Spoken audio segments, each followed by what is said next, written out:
Hi friends, welcome to competitive exam express. Reserve bank of India എന്ന് പറയുന്ന ഒരു ഭാഗം നോക്കാൻ വേണ്ടി പോവുകയാണ്. ഒന്ന് നമ്മൾ ഇത് ആദ്യം തന്നെ നോക്കാൻ വേണ്ടി പോകുന്നത് മോണിറ്ററി മെഷേഴ്സ് ആയ കാര്യങ്ങൾ, അതായത് റിസർവ് ബാങ്കിന്റെ മോണിറ്ററി മെഷേഴ്സ് ആയ കുറച്ച് കാര്യങ്ങളെ കുറിച്ചാണ്. കാരണം ഇത്തരം കാര്യങ്ങളാണ് നമ്മുടെ പരീക്ഷയിൽ നമ്മൾ വന്നു കണ്ടിട്ടുള്ളത്. അതുകൊണ്ട് തന്നെ ഇത്തരം കാര്യങ്ങളെ കുറിച്ചാണ് നമുക്ക് കൂടുതൽ അറിവുണ്ടാവേണ്ടത്. കാരണം സ്റ്റേറ്റ്മെന്റ് അടക്കമുള്ള രീതിയിലുള്ള ചോദ്യങ്ങളാണ് ഇപ്പം നിലവിൽ വരുന്നത്. അതുകൊണ്ട് തന്നെ നമുക്ക് ഇത്തരം മോണിറ്ററി മെഷേഴ്സ് ആണ് നമ്മൾ നോക്കാൻ വേണ്ടി പോകുന്നത്. ആദ്യം തന്നെ ബാങ്ക് റേറ്റിനെ കുറിച്ചാണ്. ബാങ്ക് റേറ്റ് എന്താണ്? ബാങ്ക് റേറ്റ് റിസർവ് ബാങ്ക് മറ്റു വാണിജ്യ ബാങ്കുകൾക്ക് നൽകുന്ന ഇടക്കാല ധനസഹായത്തിനും വാണിജ്യ ബാങ്കുകളുടെ കയ്യിലുള്ള ബില്ലുകൾ റിസർവ് ബാങ്കിന് നൽകി പണം വാങ്ങുന്നതിന് ചുമത്തുന്ന പലിശ നിരക്കാണ് ബാങ്ക് റേറ്റ് അല്ലെങ്കിൽ ബാങ്ക് നിരക്ക് എന്ന് പറയുന്നത്. അതായത് റിസർവ് ബാങ്ക് മറ്റു വാണിജ്യ ബാങ്കുകൾക്ക് നൽകുന്ന ഇടക്കാല ധനസഹായം ഉണ്ട്. അതായത് ഇടക്കാല ധനസഹായങ്ങൾ റിസർവ് ബാങ്ക് മറ്റു വാണിജ്യ ബാങ്കുകൾക്ക് നൽകും. കൂടാതെ വാണിജ്യ ബാങ്കുകളുടെ കയ്യിലുള്ള ബില്ലുകൾ റിസർവ് ബാങ്ക് നൽകി അങ്ങനെ അതിന് പണം വാങ്ങുന്നതിനും ചുമത്തുന്ന പലിശ നിരക്കാണ് ബാങ്ക് റേറ്റ് എന്ന് പറയുന്നത്. മറ്റ് വാണിജ്യ ബാങ്കുകൾക്ക് നൽകുന്ന ഇടക്കാല ധനസഹായത്തിനും കൂടാതെ ബാങ്കുകളുടെ കയ്യിലുള്ള ബില്ലുകൾ റിസർവ് ബാങ്കിന് നൽകി പണം വാങ്ങുന്നതിനും ചുമത്തുന്ന പലിശ നിരക്കാണ് ബാങ്ക് റേറ്റ് എന്ന് പറയുന്നത്. ഓർത്തു വെക്കുക. വാണിജ്യ ബാങ്കുകൾക്ക് അവരുടെ പണലഭ്യത ഉറപ്പുവരുത്താൻ ഇത് സഹായിക്കുന്നു. വാണിജ്യ ബാങ്കുകൾക്ക് അവരുടെ പണലഭ്യത ഉറപ്പുവരുത്താൻ ഇത് സഹായിക്കുന്നുണ്ട്. അതാണ് പ്രത്യേക പോയിന്റായി ഇവിടെ നോട്ട് ചെയ്യുക. അതുപോലെ നാണയപ്പെരുപ്പം, ഇൻഫ്ലേഷൻ ഉണ്ടാകുന്ന അവസരങ്ങളിൽ ബാങ്ക് റേറ്റ് ഉയർത്തിയും നാണയ ചുരുക്കം, ഡിഫ്ലേഷൻ ഉണ്ടാകുന്ന അവസരങ്ങളിൽ ബാങ്ക് റേറ്റ് താഴ്ത്തിയും റിസർവ് ബാങ്ക് വില സ്ഥിരത ഉറപ്പുവരുത്തുന്നു. അപ്പൊ റിസർവ് ബാങ്ക് വില സ്ഥിരത ഉറപ്പുവരുത്താനാണ് ബാങ്ക് റേറ്റ് ഉപയോഗിക്കുന്നത്. അപ്പോൾ ബാങ്ക് നിരക്ക് അല്ലെങ്കിൽ ബാങ്ക് റേറ്റ് ഉപയോഗിക്കുന്നത് വില സ്ഥിരത ഉറപ്പുവരുത്താനാണ്. ഇൻഫ്ലേഷൻ അഥവാ നാണയപ്പെരുപ്പം ഉണ്ടാകുന്ന അവസരങ്ങളിൽ ബാങ്ക് റേറ്റ് കൂട്ടുകയും നാണയ ചുരുക്കം അഥവാ ഡിഫ്ലേഷൻ ഉണ്ടാകുന്ന സമയങ്ങളിൽ ബാങ്ക് റേറ്റ് താഴ്ത്തിയും റിസർവ് ബാങ്ക് വില സ്ഥിരത ഉറപ്പുവരുത്തും. ഓർക്കുക. അതുപോലെ ഡിസ്കൗണ്ട് റേറ്റ് എന്നറിയപ്പെടുന്നത് എന്താണ്? ബാങ്ക് റേറ്റ് ആണ്. ഡിസ്കൗണ്ട് റേറ്റ് എന്നറിയപ്പെടുന്നത് ബാങ്ക് റേറ്റ് തന്നെയാണെന്ന് ഓർക്കുക. ചിലപ്പോൾ നമ്മുടെ പരീക്ഷയിൽ ചോദിക്കാൻ സാധ്യത എന്താണ്? Discount rate. അതാണ് ബാങ്ക് റേറ്റ്. ബാങ്ക് റേറ്റ് അഥവാ ബാങ്ക് നിരക്ക് ഒരു ദീർഘകാല അളവാണ്. ഒരു ദീർഘകാലത്തേക്കുള്ള അളവാണ് ബാങ്ക് നിരക്ക് എന്ന് പറയുന്നത്. എന്നാൽ റിപ്പോ നിരക്കുണ്ട്. റിപ്പോ നിരക്ക് നമ്മൾ പഠിക്കും. ആ റിപ്പോ നിരക്ക് ഒരു ഹ്രസ്വകാല അളവുമാണ്. ബാങ്ക് നിരക്ക് ഒരു ദീർഘകാല അളവും റിപ്പോ നിരക്ക് ഒരു ഹ്രസ്വകാല അളവുമാണ്. അത് ഓർത്തു വെക്കുക. അടുത്തത് ലിക്വിഡിറ്റി അഡ്ജസ്റ്റ്മെന്റ് ഫെസിലിറ്റി ആണ്. ലിക്വിഡിറ്റി അഡ്ജസ്റ്റ്മെന്റ് ഫെസിലിറ്റി, LAF എന്ന് പറയും. ഹ്രസ്വകാല പണവിതരണം നിയന്ത്രിക്കാൻ RBI ഉപയോഗിക്കുന്ന ഒരു ഉപകരണമാണ് ലിക്വിഡിറ്റി അഡ്ജസ്റ്റ്മെന്റ് ഫെസിലിറ്റി എന്ന് പറയുന്നത്. ഹ്രസ്വകാല പണവിതരണം നിയന്ത്രിക്കാൻ RBI ഉപയോഗിക്കുന്ന ഒരു ഉപകരണമാണ്. ലിക്വിഡിറ്റി അഡ്ജസ്റ്റ്മെന്റ് ഫെസിലിറ്റിയുടെ കീഴിലെ രണ്ട് പ്രധാന ഉപകരണങ്ങളാണ് റിപ്പോ നിരക്കും റിവേഴ്സ് റിപ്പോയും. റിപ്പോയും റിവേഴ്സ് റിപ്പോ നിരക്കും. ഓർക്കുക, ലിക്വിഡിറ്റി അഡ്ജസ്റ്റ്മെന്റ് ഫെസിലിറ്റിയുടെ കീഴിലെ രണ്ട് ഉപകരണങ്ങളാണ് റിപ്പോ നിരക്കും റിവേഴ്സ് റിപ്പോ നിരക്കും. ഹ്രസ്വകാല പണവിതരണം നിയന്ത്രിക്കാൻ RBI ഉപയോഗിക്കുന്ന ഒരു ഉപകരണമാണ് എന്ത്?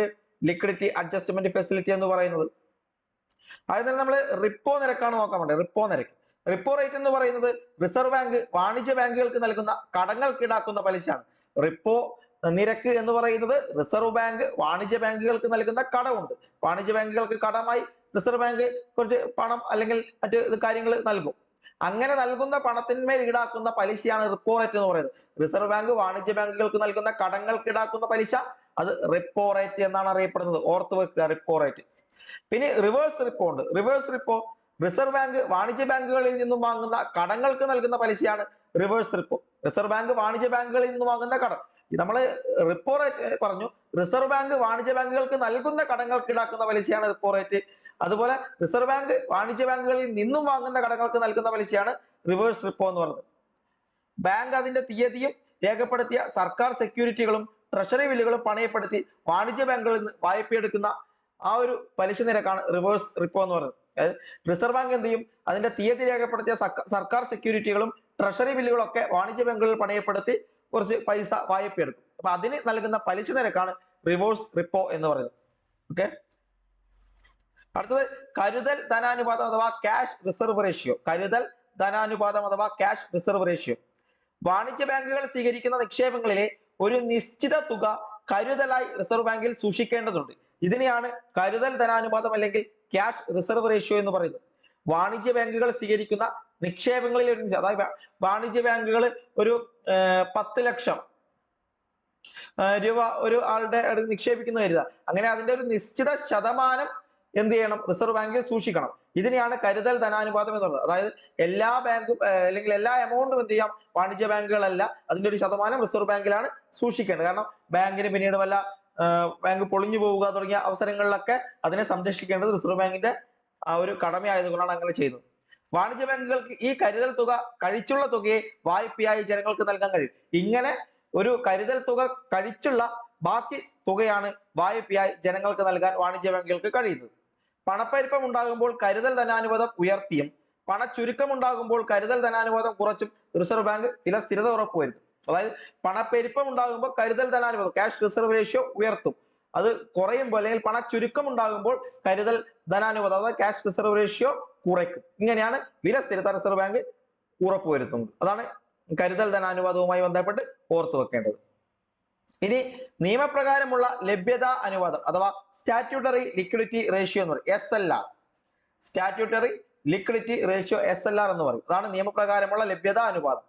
കരുതൽ ധനാനുപാതത്തിന് പുറമെ ബാങ്കുകൾ സ്വീകരിക്കുന്ന നിക്ഷേപങ്ങളുടെ ഒരു നിശ്ചിത ശതമാനം സ്വർണമായോ പണമായോ അംഗീകരിക്കപ്പെട്ട കടപ്പത്രങ്ങളായോ റിസർവ് ബാങ്കിൽ സൂക്ഷിക്കേണ്ടതുണ്ട്. ഇതിനെയാണ് നിയമപ്രകാരമുള്ള ലഭ്യതാ അനുപാതം അഥവാ സ്റ്റാറ്റ്യൂട്ടറി ലിക്വിഡിറ്റി റേഷ്യോ എന്ന് പറയുന്നത്. കരുതൽ ധനാനുപാതത്തിന് പുറമെ ബാങ്കുകൾ സ്വീകരിക്കുന്ന നിക്ഷേപങ്ങളുടെ ഒരു നിശ്ചിത ശതമാനം സ്വർണമായോ പണമായോ അംഗീകരിക്കപ്പെട്ട കടപ്പത്രങ്ങളായോ റിസർവ് ബാങ്കിൽ സൂക്ഷിക്കേണ്ടതുണ്ട്. ഇതിനെയാണ് നിയമപ്രകാരമുള്ള ലഭ്യതാ അനുപാതം അല്ലെങ്കിൽ സ്റ്റാറ്റ്യൂട്ടറി ലിക്വിഡിറ്റി റേഷ്യോ എന്ന് പറയുന്നത്. അടുത്തത് ഓപ്പൺ മാർക്കറ്റ് ഓപ്പറേഷൻസ്. എന്താണ് ഓപ്പൺ മാർക്കറ്റ് ഓപ്പറേഷൻസ്? ബാങ്കിംഗ് സംവിധാനത്തിലെ പണത്തിന്റെ അളവ് വികസിപ്പിക്കുന്നതിനോ ചുരുക്കുന്നതിനോ വേണ്ടി ഓപ്പൺ മാർക്കറ്റിൽ റിസർവ് ബാങ്ക് സർക്കാരിന്റെ സെക്യൂരിറ്റി ബില്ലുകൾ, ബോണ്ടുകൾ എന്നിവ വാങ്ങുകയും വിൽക്കുകയും ചെയ്യുന്നതിനാണ് ഓപ്പൺ മാർക്കറ്റ് ഓപ്പറേഷൻ എന്ന് പറയുന്നത്. ബാങ്കിംഗ് സംവിധാനത്തിലെ പണത്തിന്റെ അളവ് വികസിപ്പിക്കുന്നതിനോ ചുരുക്കുന്നതിനോ വേണ്ടി ഓപ്പൺ മാർക്കറ്റിൽ റിസർവ് ബാങ്ക് സർക്കാരിന്റെ സെക്യൂരിറ്റികൾ, ബില്ലുകൾ, ബോണ്ടുകൾ എന്നിവ വാങ്ങുകയോ വിൽക്കുകയോ ചെയ്യുന്നതിനെയാണ് ഓപ്പൺ മാർക്കറ്റ് ഓപ്പറേഷൻസ് എന്ന് പറയുന്നത്. RBI സർക്കാർ സെക്യൂരിറ്റികൾ വാങ്ങുമ്പോൾ പണലഭ്യത വർദ്ധിക്കുന്നു. അപ്പൊ പണലഭ്യത വർദ്ധിപ്പിക്കാൻ വേണ്ടി RBI എന്ത് ചെയ്യും? സർക്കാർ സെക്യൂരിറ്റികൾ വാങ്ങും. എന്നാൽ പണലഭ്യത കുറയ്ക്കാനോ RBI സർക്കാർ സെക്യൂരിറ്റികൾ വിൽക്കും. ഇതാണ്. ഓക്കെ. അടുത്തത് എന്താണ് മോണിറ്ററി പോളിസി? സമ്പദ് വ്യവസ്ഥയിലെ പണവിതരണം നിയന്ത്രിക്കുന്നതിന് റിസർവ് ബാങ്ക് ഉണ്ടാക്കിയ നയമാണ് മോണിറ്ററി പോളിസി. മോണിറ്ററി പോളിസി എന്ന് പറയുന്നത് ഒരു നയമാണ്. അത് റിസർവ് ബാങ്ക് ഉണ്ടാക്കിയതാണ്. കാരണം സമ്പദ് വ്യവസ്ഥയിലെ പണവിതരണം നിയന്ത്രിക്കുന്നതിന് വേണ്ടി റിസർവ് ബാങ്ക് ഉണ്ടാക്കിയ ഒരു നയമാണ് മോണിറ്ററി പോളിസി എന്ന് പറയുന്നത്. അടുത്ത marginal standing facility. Marginal standing facility അഥവാ MSF എന്ന് പറയും. ബാങ്കുകൾക്കുള്ളിലെ പണലഭ്യത പൂർണ്ണമായും ഇല്ലാതാകുമ്പോൾ അടിയന്തര സാഹചര്യങ്ങളിൽ ബാങ്കുകൾക്ക് RBIയിൽ നിന്ന് വായ്പ എടുക്കാനുള്ള വായ്പാ സൗകര്യത്തെയാണ് മാർജിനൽ സ്റ്റാൻഡിംഗ് ഫെസിലിറ്റി എന്നതുകൊണ്ട് പറയുന്നത്. ബാങ്കുകൾക്കുള്ളിലെ പണലഭ്യത പൂർണ്ണമായി ഇല്ലാതാകുമ്പോൾ അല്ലെങ്കിൽ അടിയന്തര സാഹചര്യങ്ങളിൽ ബാങ്കുകൾക്ക് RBIയിൽ നിന്ന് വായ്പ എടുക്കാനുള്ള വായ്പാ സൗകര്യത്തെയാണ് മാർജിനൽ സ്റ്റാൻഡിംഗ് ഫെസിലിറ്റി എന്ന് പറയുന്നത്. അടുത്തത് വളരെ പ്രധാനപ്പെട്ടതാണ്. റിസർവ് ബാങ്കിന്റെ പ്രധാന ധർമ്മങ്ങളാണ് നമ്മൾ നോക്കാൻ വേണ്ടി പോകുന്നത്. റിസർവ് ബാങ്കിന്റെ പ്രധാന ധർമ്മങ്ങൾ: ഒന്ന്, ബാങ്കുകളുടെ ബാങ്കായി പ്രവർത്തിക്കുന്നു, ബാങ്കേഴ്സ് ബാങ്ക്, ബാങ്കുകളുടെ ബാങ്കായിട്ട് പ്രവർത്തിക്കുന്നു. മറ്റൊന്ന്, മോണിറ്ററി പോളിസികൾ തയ്യാറാക്കുന്നു, മോണിറ്ററി പോളിസികൾ തയ്യാറാക്കുന്നു. മറ്റൊന്ന്, ഇന്ത്യൻ ബാങ്കിംഗ് സിസ്റ്റത്തെ നിയന്ത്രിക്കുന്നു, ഇന്ത്യയുടെ ബാങ്കിംഗ് സിസ്റ്റത്തെ നിയന്ത്രിക്കുന്നത് റിസർവ് ബാങ്ക് ആണ്. അതുപോലെ കറൻസി നോട്ടുകൾ ഇറക്കുന്നു, കറൻസി നോട്ടുകൾ ഇറക്കാനുള്ള ഇന്ത്യയുടെ അധികാരം RBIയിൽ നിക്ഷിപ്തമാണ്. അതാണ് കറൻസി നോട്ടുകൾ ഇറക്കുന്നു. കൂടാതെ വിദേശ നാണയത്തിന്റെ സൂക്ഷിപ്പുകാരൻ എന്നറിയപ്പെടുന്നു, വിദേശ നാണയത്തിന്റെ സൂക്ഷിപ്പുകാരൻ എന്നറിയപ്പെടുന്നു. ഗവൺമെന്റിന്റെ ബാങ്ക് എന്നറിയപ്പെടുന്നു, ഗവൺമെന്റിന്റെ ബാങ്ക് എന്നറിയപ്പെടുന്നു. കടങ്ങളെ നിയന്ത്രിക്കാനുള്ള ചുമതല നിർവഹിക്കുന്നു, കടങ്ങളെ നിയന്ത്രിക്കാനുള്ള ചുമതല നിർവഹിക്കുന്നു. അവസാന ആശ്രയത്തിന്റെ വായ്പാദാതാവും ആയി പ്രവർത്തിക്കുന്നു, അതായത് lenders of the last resort, ബാങ്കുകളുടെ അവസാന ആശ്രയമായി പ്രവർത്തിക്കുന്നു. അതുപോലെ ഇന്ത്യയിൽ IMF-നെ പ്രതിനിധാനം ചെയ്യുന്നതും റിസർവ് ബാങ്ക് ആണ്, ഇന്ത്യയിൽ IMF-നെ പ്രതിനിധാനം ചെയ്യുന്നത് റിസർവ് ബാങ്ക് ആണ്. ഇനി നമുക്ക് റിസർവ് ബാങ്കിനെ പ്രധാനമായും കുറച്ച് പോയിന്റുകൾ കൂടി നോക്കാം. ഇത്രയും നോക്കിയ സ്ഥിതിക്ക് അതുകൂടി നോക്കാം. ഇന്ത്യയുടെ കേന്ദ്ര ബാങ്ക് എന്നാണ് റിസർവ് ബാങ്ക് അറിയപ്പെടുന്നത്, ഇന്ത്യയുടെ കേന്ദ്ര ബാങ്ക് എന്നറിയപ്പെടുന്നു. 1926 ഹിൽട്ടൺ യങ് കമ്മീഷൻ ശുപാർശ പ്രകാരം 1934 reserve bank of India act പാസ്സാവുന്നത്. 1926 ഹിൽട്ടൺ യങ് കമ്മീഷന്റെ ശുപാർശ പ്രകാരം 1934 reserve bank of India act പാസ്സാകുന്നത്. തുടർന്ന് 1935 ഏപ്രിൽ 1 ഇന്ത്യയുടെ റിസർവ് ബാങ്ക് നിലവിൽ വന്നു. 1935 ഏപ്രിൽ 1 ഇന്ത്യയുടെ റിസർവ് ബാങ്ക് നിലവിൽ വന്നു. 1949 വരെ ഷെയർ ഹോൾഡേഴ്സ് ബാങ്ക് എന്നാണ് ഈ ഒരു റിസർവ് ബാങ്ക് അറിയപ്പെട്ടിരുന്നത്. ഷെയർ ഹോൾഡേഴ്സ് ബാങ്ക് എന്നാണ് 1949 വരെ റിസർവ് ബാങ്ക് അറിയപ്പെട്ടിരുന്നത്. ആസ്ഥാനം ചോദിച്ചാൽ മുംബൈ ആണ്. സ്ഥാപിത മൂലധനം 5 കോടിയാണ്, 5 കോടി. 1935 ഏപ്രിൽ 1 റിസർവ് ബാങ്ക് സ്ഥാപിക്കപ്പെട്ടത് ചോദിച്ചാൽ അത് കൊൽക്കത്തയിലാണ്. കൊൽക്കത്തയിലാണ് റിസർവ് ബാങ്ക് സ്ഥാപിച്ചത്. പിന്നീട് 1937ഓടെയാണ് മുംബൈയിലെ നരിമാൻ പോയിന്റിലേക്ക് റിസർവ് ബാങ്കിന്റെ ആസ്ഥാനം മാറുന്നത്. 37ഓടെയാണ് മുംബൈയിലേക്ക് ആസ്ഥാനം മാറുന്നത്. 35 ഏപ്രിൽ 1 കൊൽക്കത്തയിലാണ് സ്ഥാപിതമാകുന്നത്. അതുപോലെ 1949 ജനുവരി 1 റിസർവ് ബാങ്ക് ദേശസാൽക്കരിക്കപ്പെട്ടു. റിസർവ് ബാങ്ക് ദേശസാൽക്കരിക്കപ്പെട്ടത് 1949 ജനുവരി 1 ഇന്ത്യയിലെ ആദ്യ ദേശസാൽകൃത ബാങ്ക് ഏതാണെന്ന് ചോദിച്ചാൽ റിസർവ് ബാങ്കാണ്. ഇന്ത്യയിലെ ആദ്യ ദേശസാൽകൃത ബാങ്കാണ് റിസർവ് ബാങ്ക്. അതുപോലെ റിസർവ് ബാങ്കിന്റെ ചിഹ്നത്തിൽ കാണുന്ന മുദ്രകൾ ചോദിച്ചാൽ കടുവയും എണ്ണപ്പനിയുമാണ് റിസർവ് ബാങ്കിന്റെ ചിഹ്നത്തിൽ കാണുന്ന മുദ്രകൾ. 1949 കേന്ദ്ര ബാങ്കായി ഔദ്യോഗികമായി നിലവിൽ വന്നു. എന്ത്? റിസർവ് ബാങ്ക് കേന്ദ്ര ബാങ്കായി ഔദ്യോഗികമായി നിലവിൽ വന്നത് 1949. ഇനി റിസർവ് ബാങ്കിന്റെ ഘടന ചോദിക്കാം. ഒരു ഗവർണറും 4 ഡെപ്യൂട്ടി ഗവർണർമാരുമാണ് റിസർവ് ബാങ്കിലുള്ളത്. ഒരു ഗവർണറും 4 ഡെപ്യൂട്ടി ഗവർണർമാർ. പിന്നീട് ഉദ്യോഗസ്ഥർ വേറെ ഉണ്ട്, അത് വേറെ. ഒരു ഗവർണറും 4 ഡെപ്യൂട്ടി ഗവർണർമാരാണ് റിസർവ് ബാങ്കിന്റേത്. അവരുടെ ഓഫീസ് കാലാവധി 3 വർഷവും അല്ലെങ്കിൽ 62 വയസ്സ് വരെയാണ്. 3 വർഷം അല്ലെങ്കിൽ 62 വയസ്സ്. ഇനി റിസർവ് ബാങ്ക് ഗവർണറുടെ ശമ്പളം നോക്കിയാൽ 2.5 ലക്ഷം രൂപയാണ്. റിസർവ് ബാങ്ക് ഗവർണറുടെ ശമ്പളം 2.5 ലക്ഷമാണ്. ഡെപ്യൂട്ടി ഗവർണർമാരാണെങ്കിൽ 2.25 ലക്ഷമാണ്. 2.25 ലക്ഷമാണ് ഡെപ്യൂട്ടി ഗവർണർമാരുടെ ശമ്പളം. അതുപോലെ ആദ്യത്തെ റിസർവ് ബാങ്ക് ഗവർണർ ചോദിച്ചാൽ അത് ഓസ്ബോൺ സ്മിത്ത് ആണ്. ആദ്യത്തെ reserve bank governor Osborne Smith. അതുപോലെ ആദ്യ ഇന്ത്യക്കാരനായ റിസർവ് ബാങ്ക് ഗവർണർ ചോദിച്ചാൽ CD ദേശ്മുഖ് ആണ്. ആദ്യ ഇന്ത്യക്കാരനായ reserve bank governor CD Deshmukh ആണ്. 1943 മുതൽ 49 വരെയാണ് അദ്ദേഹം റിസർവ് ബാങ്ക് ഗവർണർ ആയിരുന്നത്.